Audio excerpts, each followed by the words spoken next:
மாதா பிதா குரு என்று பலர் சொல்வதை நீங்கள் கேள்விப்பட்டிருப்பீர்கள். இதில் குரு என்பது நமக்கு கல்வியை கற்பிக்கும் ஆசிரியர். இது தவிர ஒழுக்கம், தன்னம்பிக்கை, பொது அறிவு என பல விஷயங்களையும் நமக்கு அவர்கள் சொல்லிக் கொடுத்து ஒரு உண்மையான வழிகாட்டியாக திகழ்கிறார்கள். இப்படிப்பட்டவர்களுக்கு நாம் தினமும் நன்றி சொன்னால் கூட போதாது. ஆசிரியர் பணி என்பது ஒரு சாதாரண பணி அல்ல. ஆசிரியர்கள் கல்வி மட்டுமல்ல, அதையும் தாண்டி வாழ்க்கையை எப்படி வாழ வேண்டும் என்று கற்றுத்தர வேண்டும். இந்த பணிக்கு தன்னலமற்ற தியாகம், மனப்பான்மை கண்டிப்பாக இருக்க வேண்டும். சொல்ல போனால் இந்த பணியை நேசிக்கும் ஒருவரால் மட்டுமே செய்ய முடியும். இந்நிலையில் ஒவ்வொரு ஆண்டும் செப்டம்பர் 5ஆம் தேதி ஆசிரியர் தினம் கொண்டாடப்படுகிறது.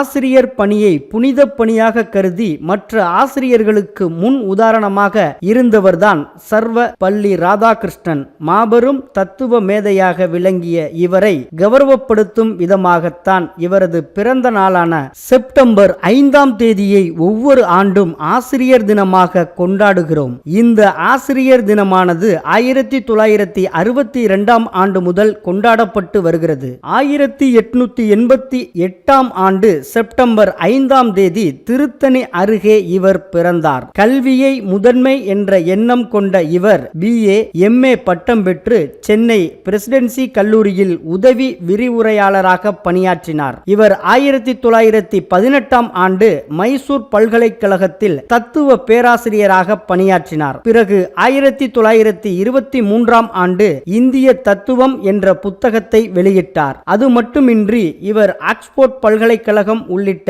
பல இடங்களில் அவர் தனது மகத்தான சொற்பொழிவுகளை நிகழ்த்தியுள்ளார். மேலும் இவர் 1931ஆம் ஆண்டு ஆந்திர பல்கலைக்கழக துணைவேந்தராகவும் 1939ஆம் ஆண்டு பனாரஸ் இந்து பல்கலைக்கழக துணைவேந்தராகவும் 1946ஆம் ஆண்டு யுனெஸ்கோ தூதுவராகவும் இருந்தார். நம்முடைய நாடு சுதந்திரம் அடைந்த பிறகு 1948ஆம் ஆண்டு இவர் பல்கலைக்கழக கல்வி ஆணை தலைவராகவும், இறுதியாக இவர் 1962 முதல் 1967 வரை நம்முடைய நாட்டின் 2வது குடியரசுத் தலைவராக இருந்தார். செப்டம்பர் 5ஆம் தேதி ஆசிரியர் தினம் ஆசிரியர்களுக்கு மட்டுமல்ல, இது மாணவர்களுக்கும் ஒரு கொண்டாட்டமான நாள்தான். ஏனெனில் இந்நாளில் மாணவர்கள் ஆசிரியர்களுக்கு நன்றி தெரிவிக்கும் விதமாக அவர்களுக்கு பரிசுகளை கொடுப்பார்கள். மேலும் இந்நாளில் கல்லூரிகளில் பல்வேறு போட்டிகள் நடத்தப்பட்டு